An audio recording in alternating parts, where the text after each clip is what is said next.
Olá, você que nos acompanha aqui no Vivi e Aprendi Podcast. Hoje é o episódio número 35. Mais uma história aí para mexer com as nossas emoções, para mergulhar lá na profundeza de uns sentimentos mais difíceis que um ser humano pode enfrentar. Então eu vou apresentar para vocês a minha convidada, que é a Camila Gonçalves. Ela é formada em História, já foi professora de História. Fiquei sabendo que ela é pós-graduada em Religiosidade. Ela é empresária do ramo moveleiro, esposa do Davi e mãe de 3 filhos. Ela tem um hobby que é fazer caminhadas e recentemente ela fez a Santiago de Compostela. Ela vai compartilhar porque é uma caminhada que tem um desafio físico, mas tem uma imersão espiritual. Eu tô bem curiosa para saber sobre esse trajeto. E no ano de 2023, em novembro, a Camila passou por uma das experiências que talvez seja a experiência que nenhum pai ou mãe quer passar, que é a experiência, como nas palavras dela mesma, ela entregou a filha mais nova para Deus. E aí, então, começou a caminhada do luto. A Camila tem um dom que é falar sobre isso de uma forma que impacta e transforma as pessoas e ajuda outras mães, outras mulheres a também ressignificar o seu luto. Então começou a caminhada e essa é a missão da Camila. Então ela está aí mostrando esse propósito de transformar a dor em amor. Camila, obrigada por estar aqui e seja muito bem-vinda. Obrigada, já me emocionei no começo. Eu venho, essa caminhada, bem como tu falou, essa caminhada do luto é uma caminhada que involuntária, né? A gente faz sem esperar. Mas eu não sou só o luto, eu sou muito mais do que isso. E é isso que eu venho fazendo nesses 11 meses, desde da entrega da minha filha, da Maria Eugênia, a minha filha com 12 anos de idade, e tentar ressignificar isso, né? Porque o luto a gente não quer, a gente não entra porque a gente quer, né? E precisa ser vivido. E eu vi de uns tempos pra cá, depois de ter ficado doente, depois de ter passado por várias fases que o luto tem, eu vi que falar e escutar me fazia muito melhor do que me calar. E aí eu vim fazendo, peguei tudo que eu tinha, peguei essa bagagem que eu já tinha, de sala de aula, de trabalhar com adolescente, de dar aula, essa bagagem de empresária, uma bagagem também de uma vida dentro da igreja que sempre vivi, e eu assim, agora vamos aprender a caminhada. É essa caminhada que não tem volta, que ela só vai pra frente. Sim. Camila, explica um pouquinho pra gente entender cronologicamente um pouquinho do teu contexto familiar antes de novembro de 2023. Então, a Camila nasceu em Tubarão e eu sou de uma família pequena, de 3 irmãos. Já tinha vivido o luto aos meus 11 anos, quando meu pai morreu. Meu pai faleceu, ele se suicidou. Quando eu tinha 11 anos, meu pai era um alcoólatra depressivo. E então, assim, a dor já estava ali, a dor de uma forma de uma tragédia. Quando eu tinha 16 anos, eu conheci o meu marido. Nesse meio tempo, minha mãe casou. Eu tenho um pai maravilhoso, um pai amoroso, um homem que mostrou que é ser pai na minha casa. E aí eu conheci o meu marido no grupo de jovens, na igreja. Nós nos conhecemos na igreja e nós casamos aos 17 anos. Ele, no dia que a gente casou, fazia 15 dias que ele tinha feito 18 anos. E eu estava grávida. Então, aos 18 anos, eu fui mãe da minha primeira filha, a Ana Clara, que hoje tem 23 anos. Aos 20 anos, eu estava ganhando meu segundo filho, o Pedro Augusto, que hoje tem 21. E aos 24 anos, meu marido um dia chega em casa e fala assim, olha, saí da empresa familiar, dando todos os problemas que podiam ter, que tinha muito chefe naquela empresa. E agora eu não sei o que a gente vai fazer. E a gente tem 2 filhos. E aí a única coisa que eu sei fazer é móveis. E eu digo, tá, então, já não tá uma fábrica de móveis. E do nada, sem dinheiro, porque eu não casei com dinheiro, eu casei totalmente zerada. Meu sonho era fazer faculdade, não tinha feito.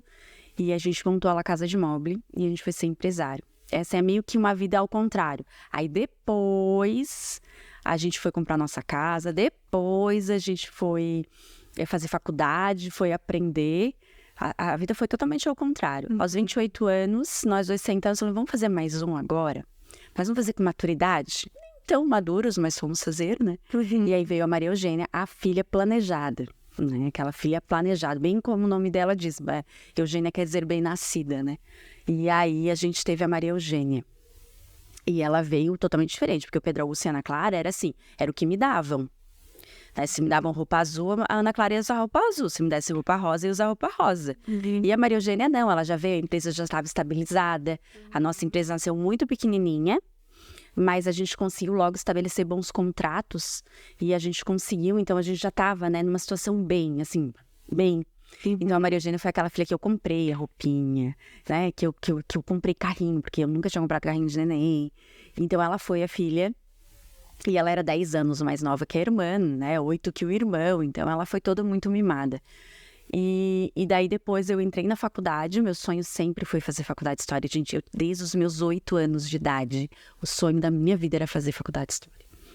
E eu só queria ser professora de História. E aí eu entrei na faculdade, com ela pequena, trabalhava durante o dia na fábrica e à noite ia pra faculdade. Meu marido, ele sempre é o meu maior apoiador em tudo. Fala assim, se você não tá dando bola pra mim, não tô nem aí, porque o meu marido ele tá sempre me apoiando. E eu fui pra faculdade, fiz faculdade, me metia em... vamos para a Amazônia fazer uma missão lá, vai. Ele, sabe, vamos. Fui a primeira vez, eu fui tentar fazer o caminho a primeira vez, em 2018. E aí eu fiz 123 quilômetros e acabei tendo uma torção e um rompimento parcial do meu tendão. Ele foi lá me pegar, trazer de volta. Então, assim, ele sempre foi. E aí eu me formei em História, passei aqui para Gravatal, fui dar aula na Várzea das Canoas durante um ano. E assim, o dia que eu entrei em sala de aula, tinha uma menininha me chamou de professora. Eu virei de costas e chorei, porque se existia um nome que eu queria ser chamada, era professora. E dei aula com o coração. Dei aula com amor, assim. Eu vinha lá de Tubarão, 22 quilômetros na estrada de chão com um Peugeotzinho para dar aula ali na Várzea. Deixava a empresa, daí me distanciei um pouco mais da empresa.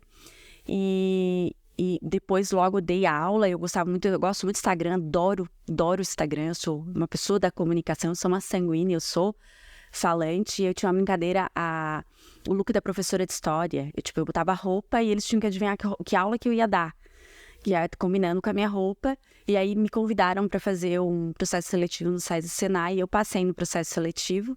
No dia do processo seletivo eu era a mais velha, a que menos tinha graduação, e eu tinha que dar uma aula de 20 minutos sobre democracia para dar aula no novo ensino médio já. Então, aí eu dou aula de História, Filosofia, Sociologia e Geografia, né? É junto.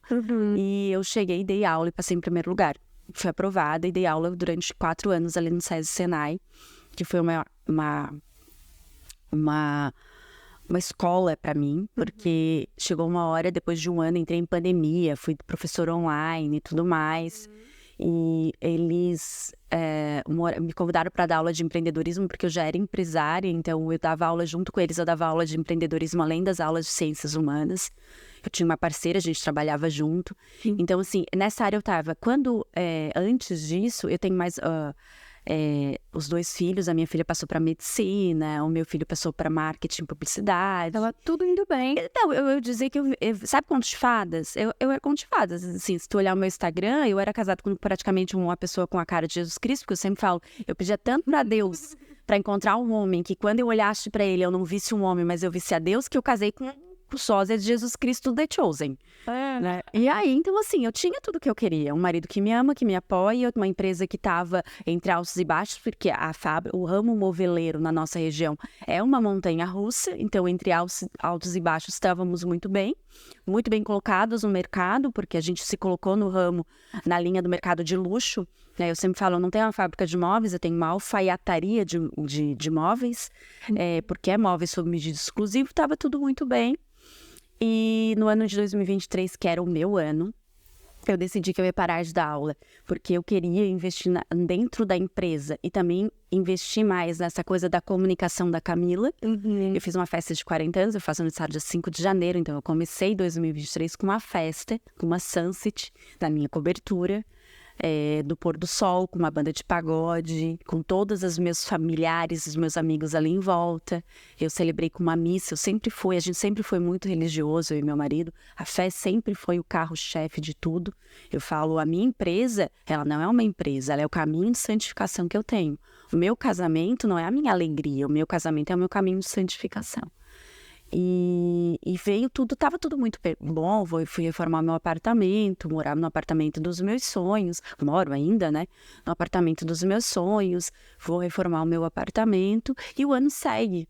Eu saio da escola e saio muito bem, pedi demissão, pedi para sair do colégio, coloquei outra pessoa, né, para ficar ali no meu lugar de confiança. Quando eu saí, os meus alunos fizeram todas as comemorações possíveis, assim. Então, eu me senti muito amada deixando a sala de aula, porque eu não sou mais professora de sala de aula, mas eu sou automaticamente profissional, sabe? Eu sou sempre professora. E em novembro, um dia comum, um dia como esse, um dia que começa a esquentar, no dia 24 de novembro, meu marido está a semana viajando para fazer visita a arquitetos e obras. Eu estava em casa, no dia 23 à noite, nós duas ficamos sozinhas em casa, eu e a Maria Eugênia já com 12 anos, entrando na adolescência. Uma criança extremamente feliz, uma criança extremamente brincalhona. Ela era mais tímida dos meus 3, porque os meus outros 2 de timidez não tem nada. Não é que ela era envergonhada, é que os outros não são nada reservados. E ela era mais parecida com o pai, um pouco mais reservada. Nós duas jantamos juntas, comemos um hambúrguer, vimos um filme que ela queria ver. E ela olha pra mim, eu falo, vem dormir com a mãe? E ela, não, eu vou dormir no meu quarto, mãe. Vou esperar a Mana, porque a Mana ia vir da faculdade. E eu disse, então tá, sabe que a mãe te ama? Dela, sei, mãe, dá uma risada, como diz, lá vai ela falar aquilo de novo. E foi a última vez que eu vi a minha filha viva. No outro dia ela acordou, foi pra escola com a irmã. Eu normalmente dormia até umas 8, eu dormia até mais tarde, porque ficava até mais tarde acordada.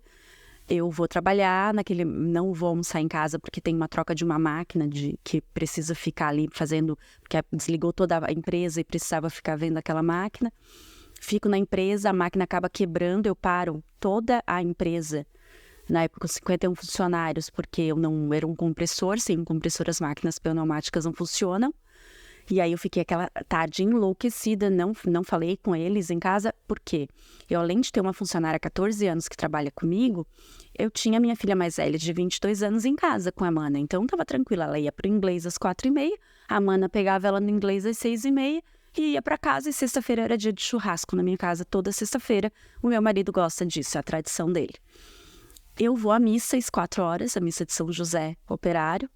Quando eu tô na missa, era a missa de um mártir. O padre estava de vermelho, e eu acho que é Santo André, e eu sento e olho aquela consagração da hóstia, e eu falo, Senhor, me dá força, e eu não sei por que eu pedi aquilo, porque me dá força.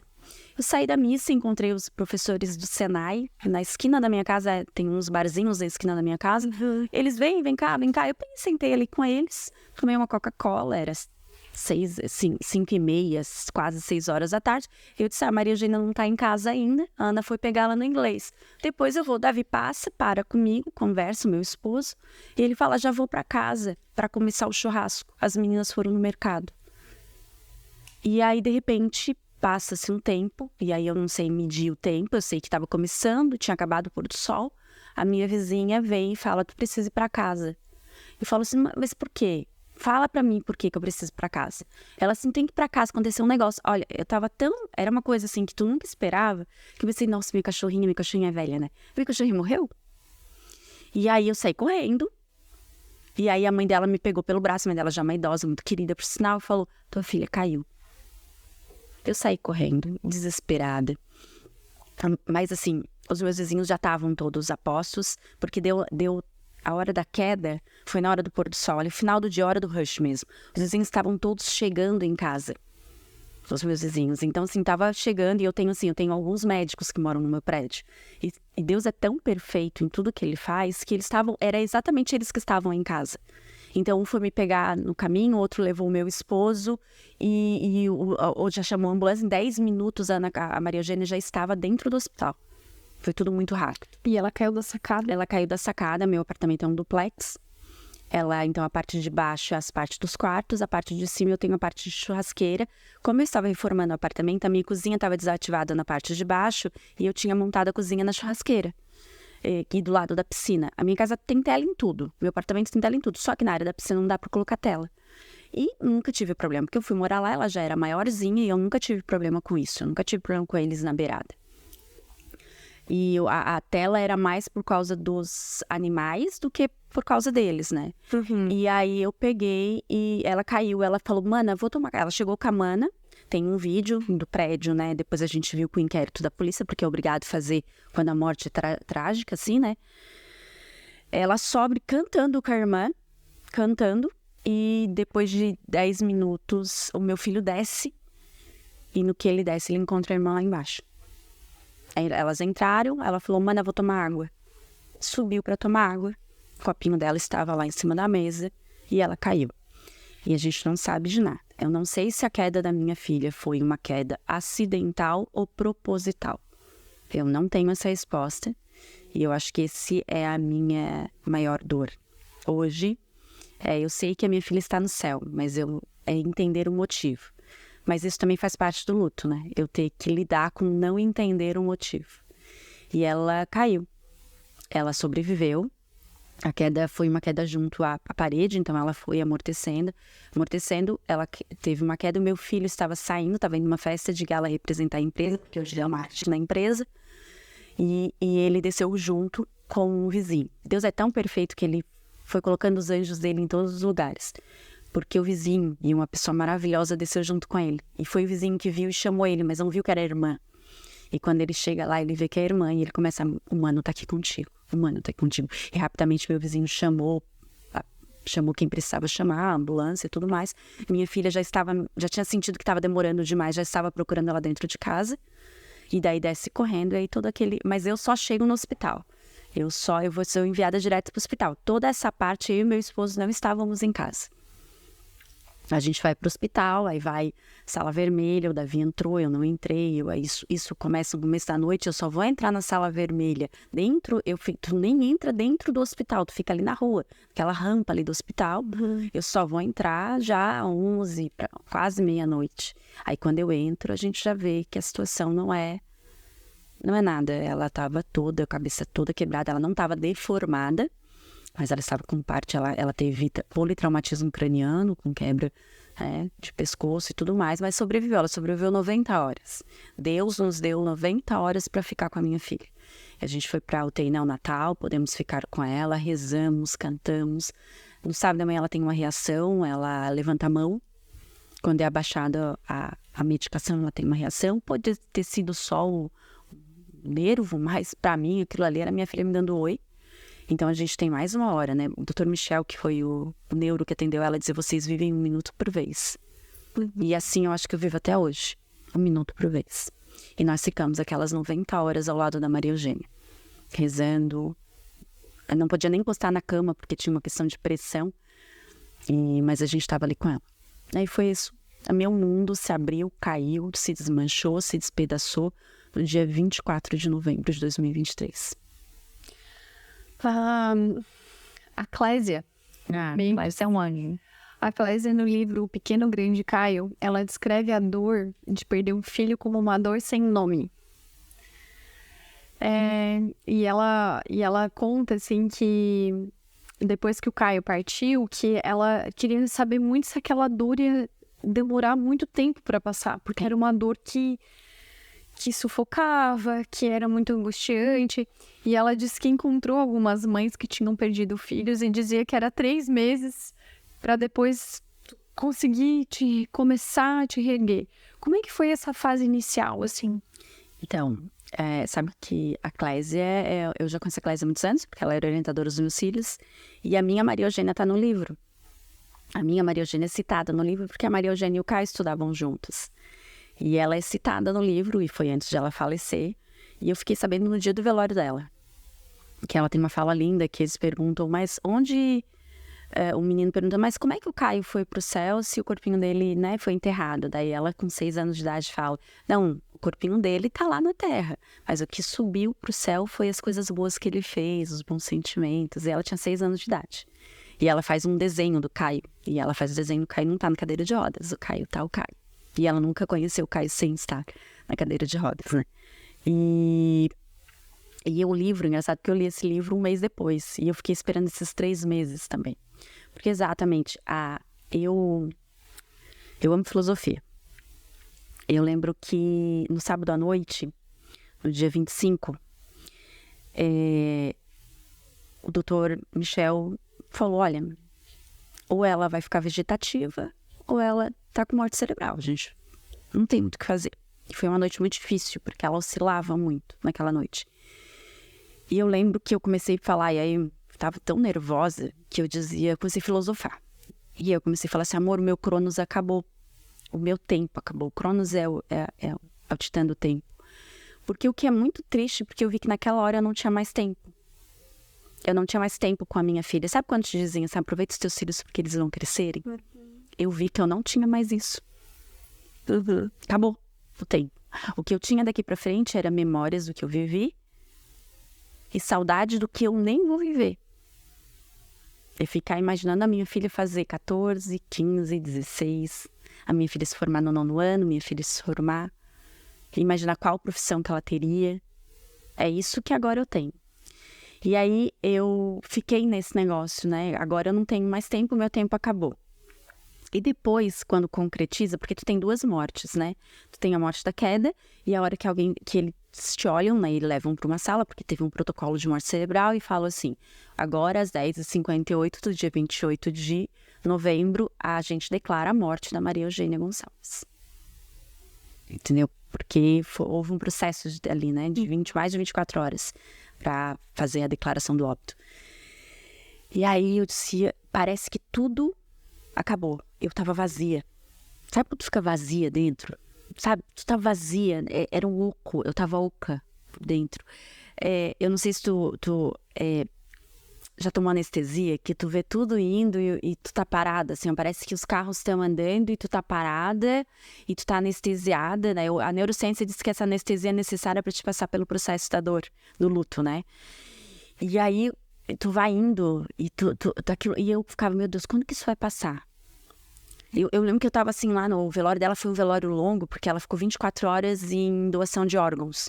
Ela doou os rins, o fígado e as córneas. O coraçãozinho não deu pra doar por causa da questão do tempo pra descida aqui no nosso aeroporto de Jaguaruna. E ela ficou 24 horas pra ver se melhorava o tempo pra poder fazer a doação do coração. E aí, então, ela morreu no dia 28, a gente foi enterrar ela só no dia 23.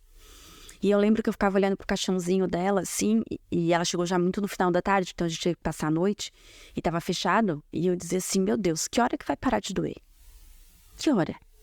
Porque é insuportável, é uma coisa que tu não... E aí eu li o livro, e eu fiquei esperando os 3 meses. Eu fiquei esperando 3 meses, assim, a ponto de fazer igual a Clésia. Eu fiz um sinal, contar na agenda. Quando chegou os piores meses pra mim foram o 4º e o 5º.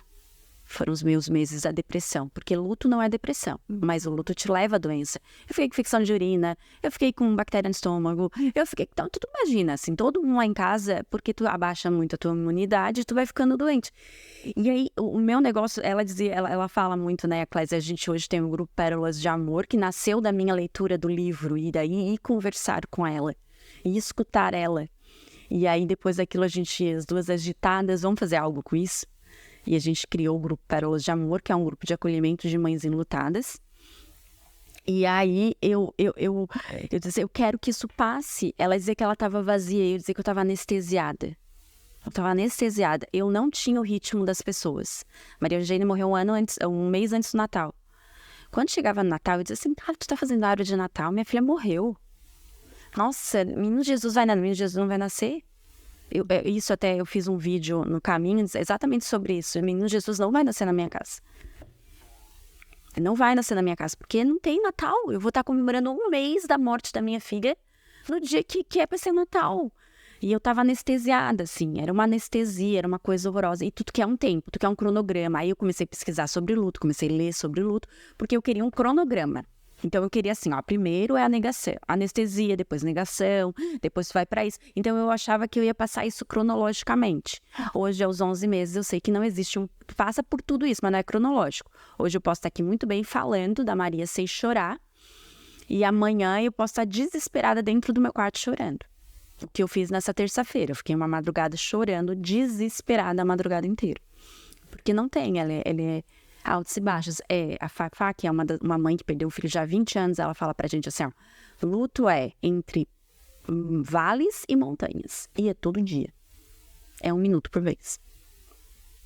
É 1 minuto por vez. Meu Deus, tô tentando imaginar. Eu acho que Deus não nos dá a capacidade de imaginar uma dor de uma mãe, porque senão a gente não ia ter coragem de ter filho. Exatamente. Tá? Não ia ter. Tem 2 mães no nosso grupo que elas tiveram filhos pós-morte. Eu disse, cara, que corajosas. Porque eu tenho pavor hoje de pensar em ter filhos, porque agora eu sei o que é perder um filho. Eu não sabia o que era perder. Só sabia que era passar por um parto. Mas depois que tu ama tanto aquela criatura e tem tanta ocitocina no teu corpo, que tu esquece que tu passou ali 14 horas, 12 horas num trabalho de parto. Sim. Entendeu? Mas a dor do luto, eu acho que um pai e uma mãe que tem filhos pós o luto é admirável. É admirável. Eu não sei se eu teria coragem. Hoje eu não posso mais ter filhos. Já passei dos 40 e já não tenho mais. Mas eu não sei se eu teria coragem. Eu acho que Deus nos dá exatamente isso. Não precisa sentir essa dor. Como os teus filhos conseguiram lidar com isso? Acho que não lidar. Como eles estão lidando? Estão lidando. O Pedro, ele é muito quieto. Então, o Pedro não fala nada. O Pedro, ele assim, cada um vive o luto de um jeito. Sim. O luto do Pedro era assim, uma semana depois ele estava numa festa. E aí eu dizer, filho... Porque o que tu imagina quando é luto? Tu imagina uma era vitoriana, né? A era da Rainha Vitória, século XIX, todo mundo de preto dentro de casa, a casa um velório constante de 1 ano de velório, porque na época vitoriana tu era obrigado a ficar 1 ano de luto. A mulher nem saía de casa, muitas vezes a mulher não podia nem carregar o corpo do marido até o cemitério, porque não podia sair de casa uma mulher enlutada quando o marido morria. E uma família enlutada era uma família de preto. E aí não é isso hoje, né? O luto não é isso. E aí uma semana depois, que era festas de finais de ano, festas de final de faculdade, ele, mãe, eu vou na festa. Deu assim, filho, é luto. Ele disse, mãe, eu sei, eu tô sofrendo, mas é o meu jeito de sofrer. E eu demorei um pouco pra entender isso, porque eu dizendo, nossa, aí tem aquela coisa, né? A gente dá bola pros outros não falar. As pessoas vão ficar falando. E aí, coincidentemente, naquela época, a internet foi muito maldosa com a minha família, né? Porque saiu, claro, uma queda de uma criança. É algo que saiu nos jornais. E as pessoas embaixo fizeram todas as suposições possíveis e impossíveis. Eles não entendem que tragédias acontecem em famílias felizes. E aí, eu comecei a me preocupar com os outros, vendo que ele estava vivendo. Ele simplesmente viveu a vida normalmente.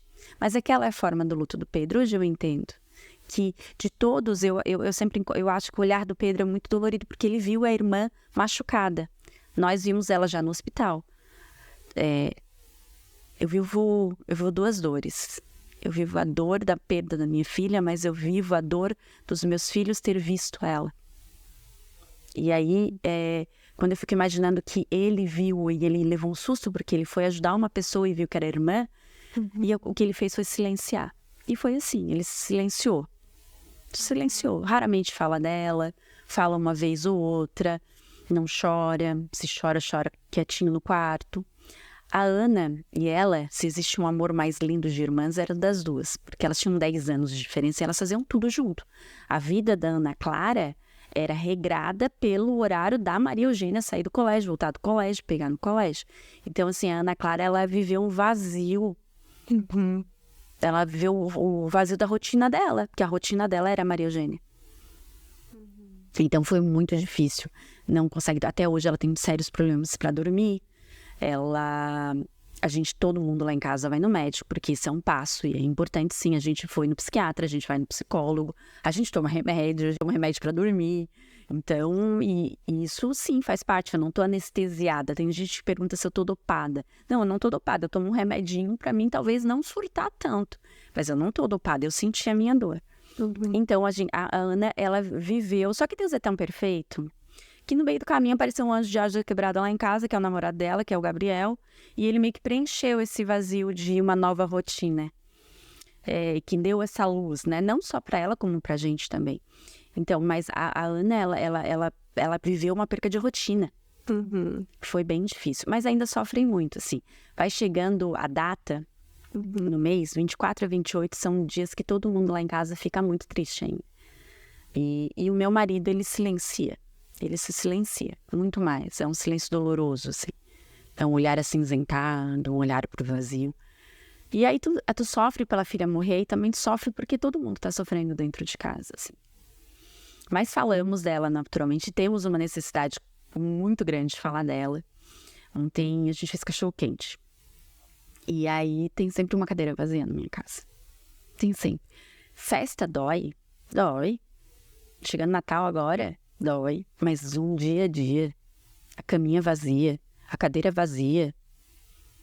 O chinelo não tá mais jogado pela casa. A hora de comprar material escolar na escola. Ir no mercado. Gente, não tem noção. Pra mim, uma das coisas que mais dói é ir no mercado. Eu tenho horror de ir no mercado, porque ela ia comigo e normalmente vinha uma vozinha atrás de mim. Mãe, posso comprar um doce? E não tem mais. Um dia eu fui no mercado e eu vi uma menina falando, mãe, posso pegar um açaí? Gente, eu chorava tanto. Eu passei as compras inteiras no mercado, no choro. E a guria olhava pra mim, tá acontecendo alguma coisa, né? Não tá acontecendo nada. Só passa a compra, só passa que eu quero ir embora. Então, assim, o luto, a gente é toda hora. E não precisa ter muito motivo. Ele vai vindo, assim, né? E não só pra mim, é pra todos eles. Pra todos eles. Qual é o alicerce nesse Deus? E de que forma é a tua relação com ele? Olha, eu lembro que a hora que o caixãozinho desceu, eu falei pro Davi assim, ó. Graças a Deus que eu tenho Deus. Porque o que tem dentro de mim é feio demais. Porque o que tem dentro de mim era raiva. Eu tava com raiva. Por que eu não ouvi?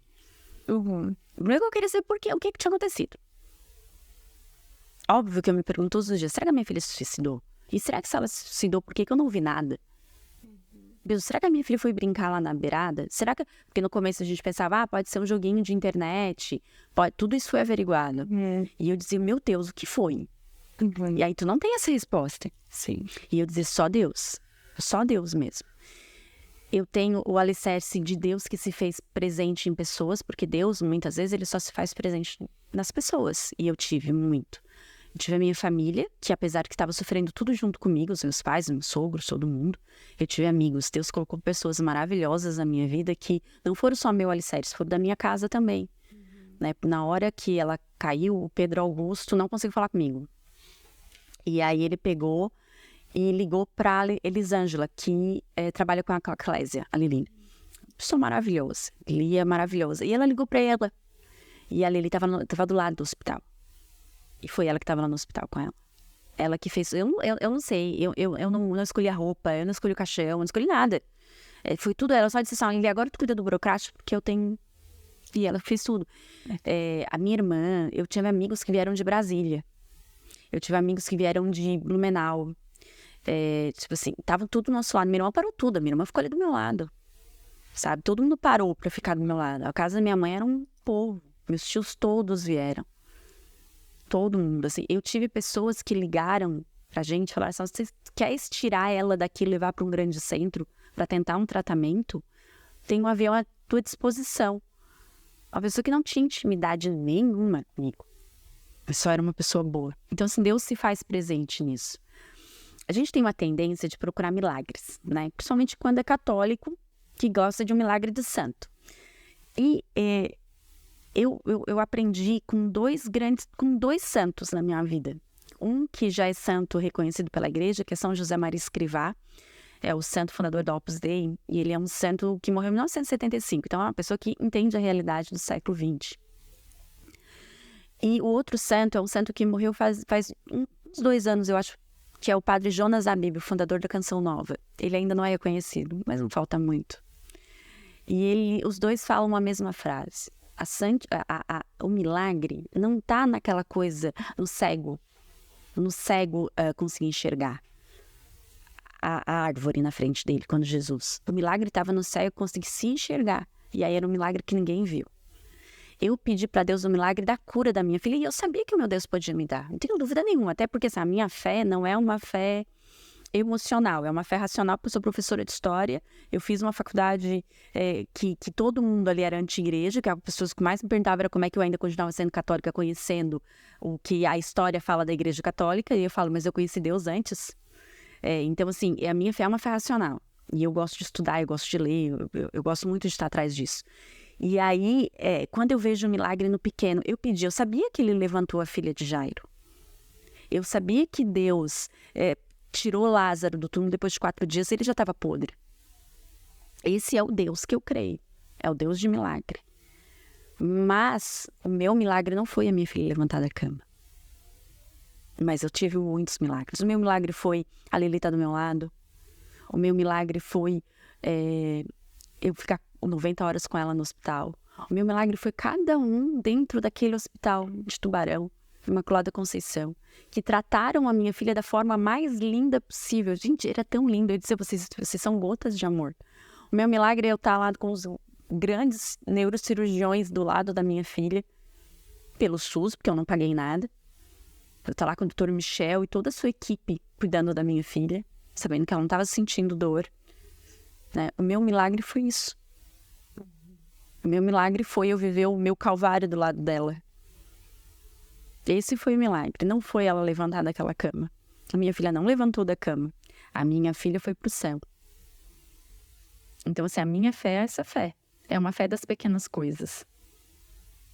A minha fé é exatamente essa, sabe? É eu poder hoje estar reunindo 12 mães, uma vez por semana, para falar da nossa dor e de como a gente supera a dor. E isso é um milagre de Deus. Porque, assim, eu sou uma pessoa...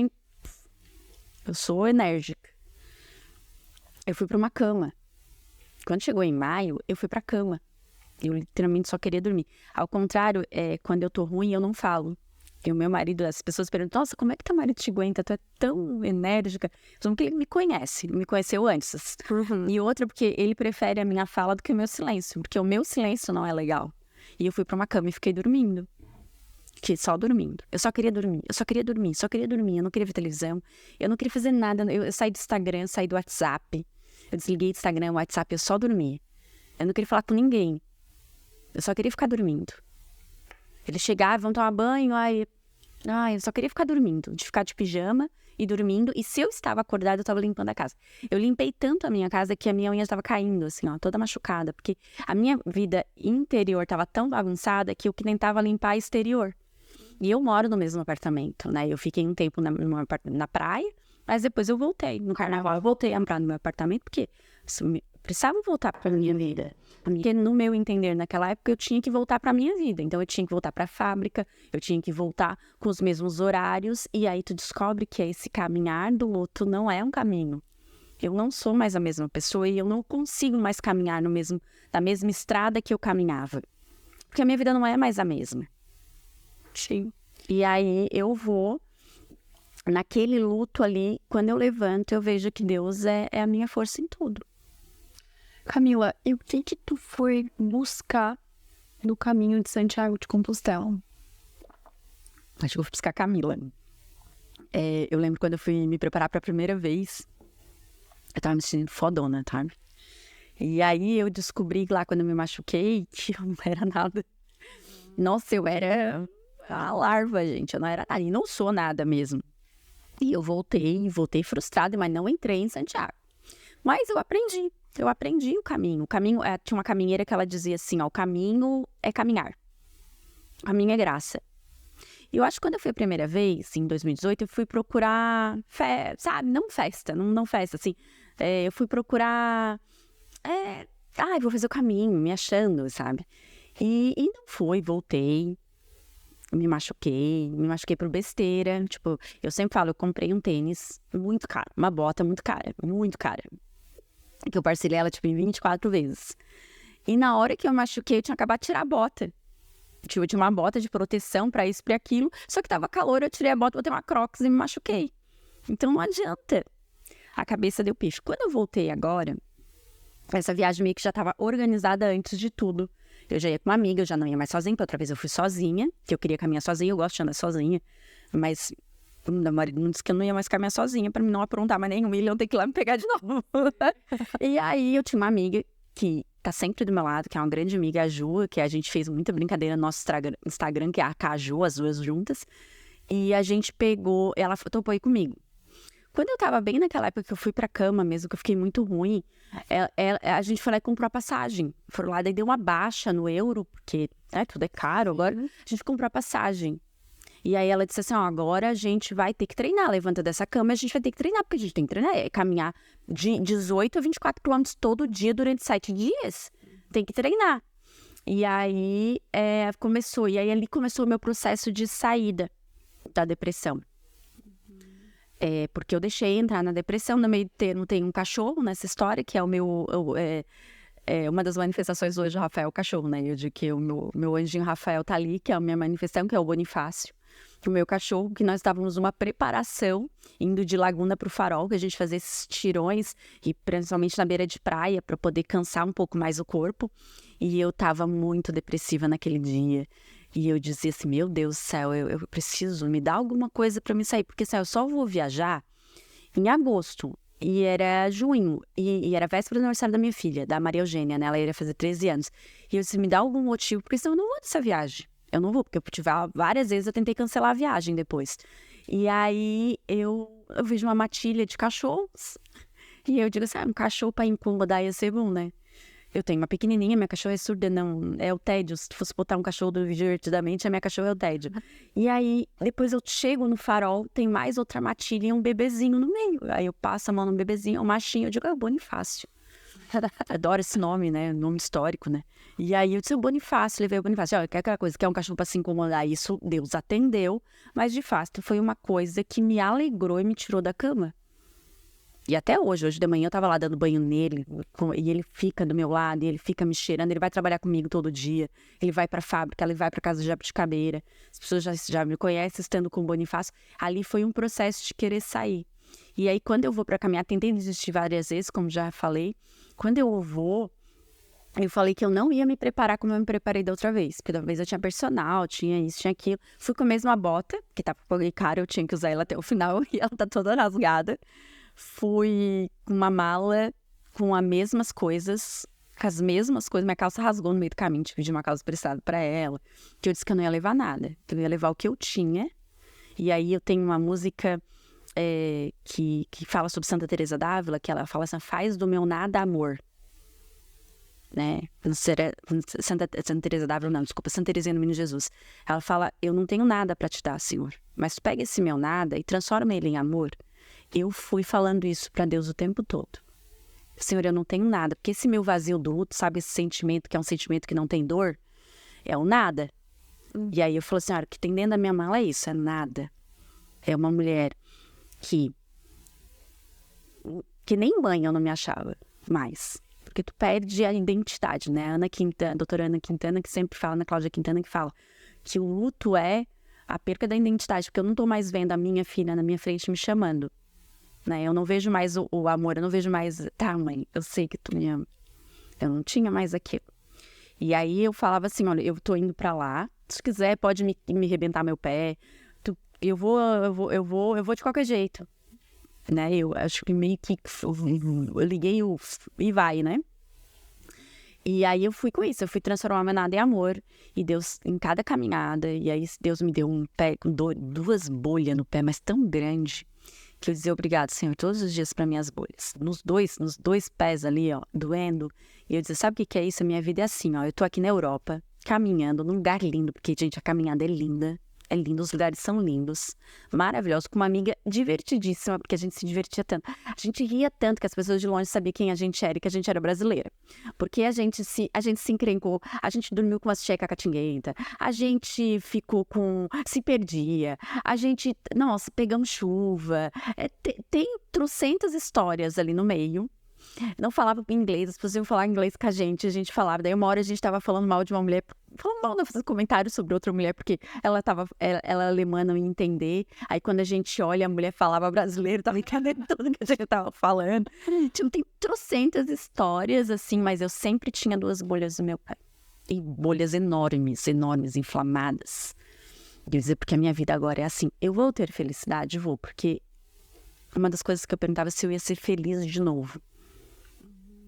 Porque eu sempre tenho minha cadeira vazia. E aí, lá no caminho, eu descobri que a felicidade é assim. A minha felicidade, eu vou ser feliz de novo. Porque a felicidade não é uma constância, né? Quem acha tudo na vida gozado e quem acha tudo engraçado na vida é faxineira de motel. Só ela. Porque o resto da vida, tu tem altos e baixos. Né? Tu tem altos e baixos. E tu ganha um filho. Nossa, que lindo. Não é só felicidade. Vai dar mamar, romper o teu peito, vai, né? O teu corpo todo mexido. Depois, mas mesmo assim, tu fez de novo. Tu faz de novo. Eu fiz 3 vezes. Né? Queria ter feito mais, mas não. Depois não pude mais ter filhos. Então eu queria ter. Hoje não, mas antigamente sim. E aí eu vi que a minha vida ia ser exatamente aquilo. Eu ia estar caminhando sempre por um caminho lindo, porque a minha vida é uma vida linda, porque eu tenho 3 filhos maravilhosos, 2 filhos que chegaram à vida adulta e vão dar muitas alegrias, porque eu já fiz um trato para Deus que eu não perco mais nenhum, e uma filha que foram 12 anos de sonho, que eu não consigo lembrar de coisa ruim da Maria Eugênia. Maria Eugênia que nunca tomou antibiótico na vida. Maria Eugênia que eu só consigo lembrar da gargalhada dela. E nossa, como eu lembrava da gargalhada dela no caminho. Que ela amava a Ju, né, que estava comigo. Ela ia estar rindo muito dessa Juliana. Né? Muito, muito, muito das nossas encrencas. Uhum. Mas eu sempre vou ter 2 bolhas no meu pé. Doendo, inflamando. Porque sempre vai ter o vazio de não ter ela fisicamente comigo. O caminho me ensinou isso. Que eu vou ser feliz. Eu sou feliz. Eu estou feliz. Mas mesmo assim eu tenho uma dor. O meu dia não é mais azul, sabe? Sabe aquele azul lindo? O meu dia sempre tem uma nuvem. Que às vezes cobre o sol. Que às vezes cobre a lua. Esse é o meu dia. E o caminho foi isso. E aí lá eu encontrei... Eu não sei explicar o que foi chegar em Santiago. Tipo, é uma sensação muito maravilhosa chegar em Santiago. Mas o que eu achava maravilhoso era conseguir... Parecia que tu chega na praça de Santiago, né? E uma professora de história quase pirou com aquela igreja medieval, né?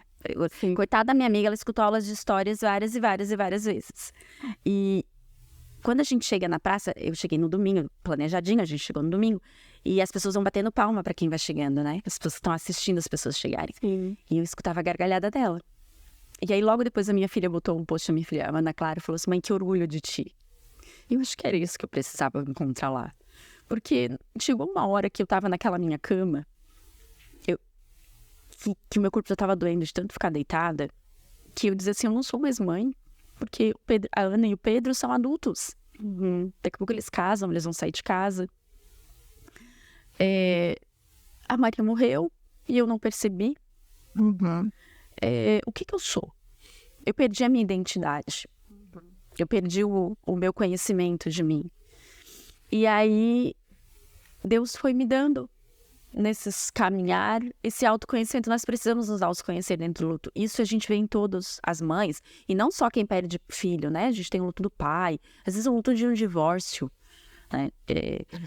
Tem vários tipos de luto. E o que a gente precisa é nos encontrar nesse caminho que nós não planejamos. Que nós não planejamos. E um caminho que não tem volta, porque eu não tenho um botão de desligo, de reset. Eu não tenho. Eu tenho só uma constância.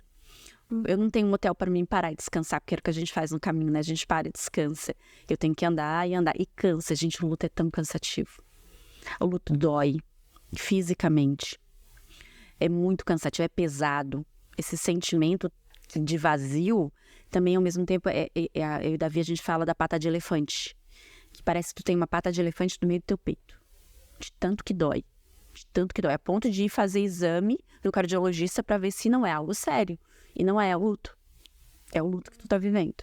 Então, assim, eu acho que eu fui para Santiago para me conhecer. Para encontrar Camila. Todas as Camilas que eu tenho. Todas.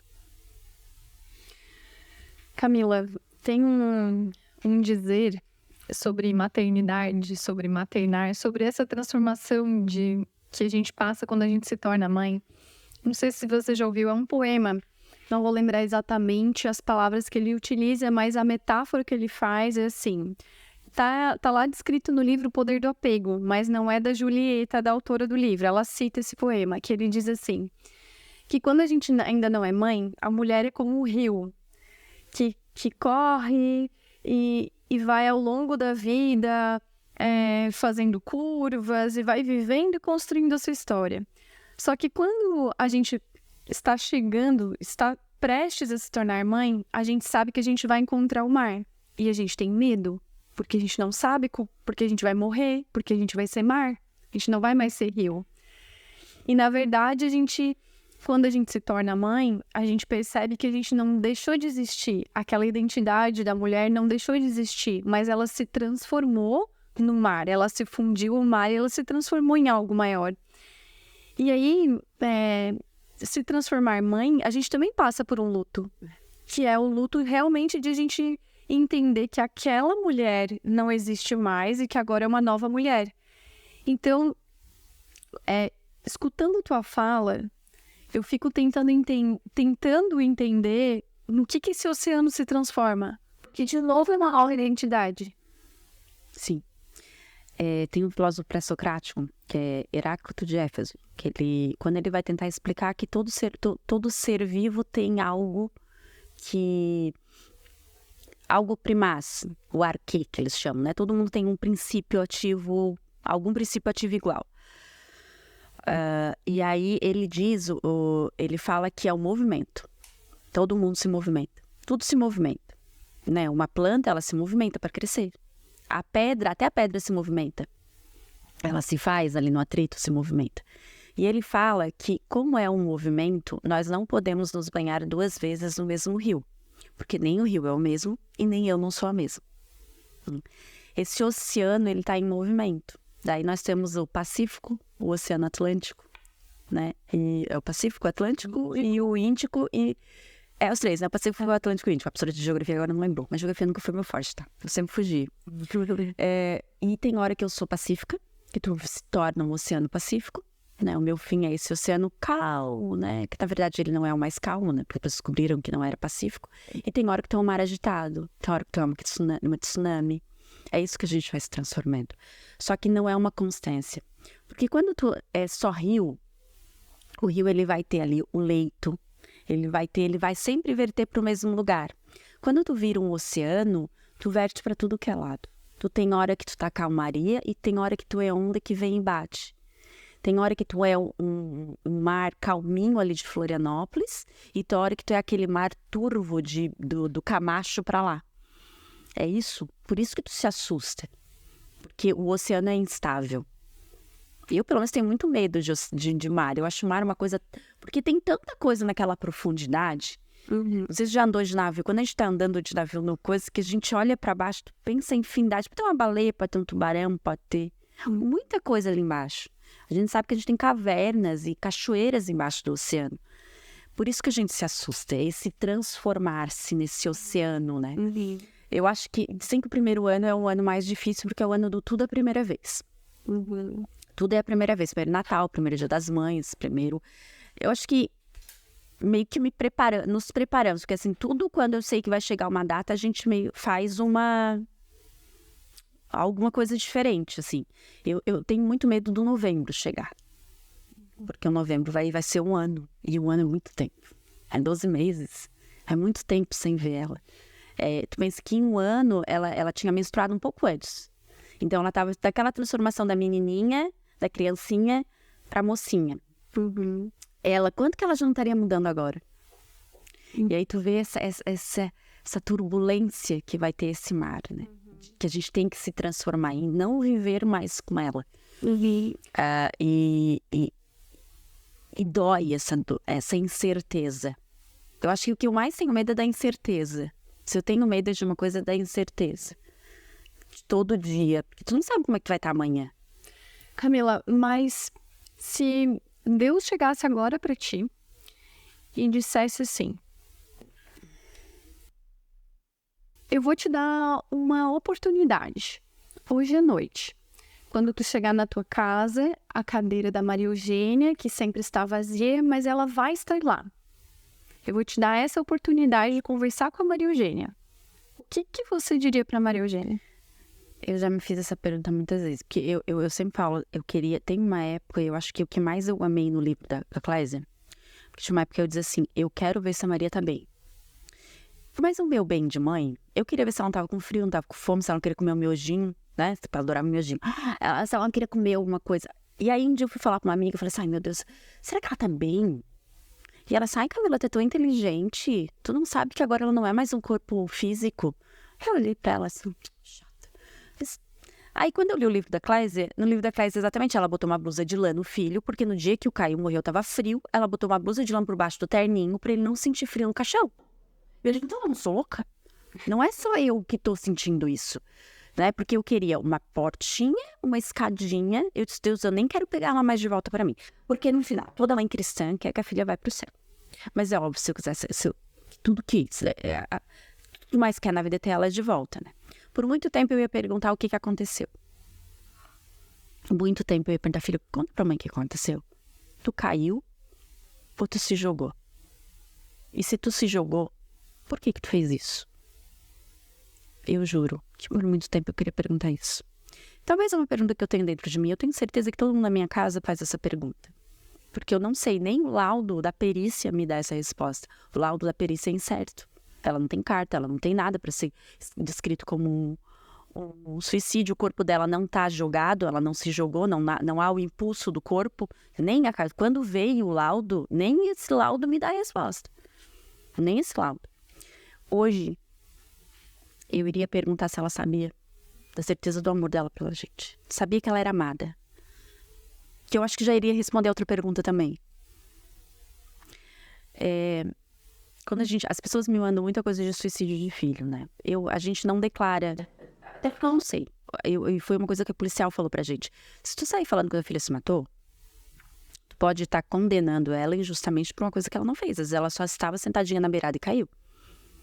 Aí alguns indícios ali, que diz, né? Tem alguns indícios que não comprovam o suicídio, né? A questão do corpo, como é que caiu, de algumas coisas ali.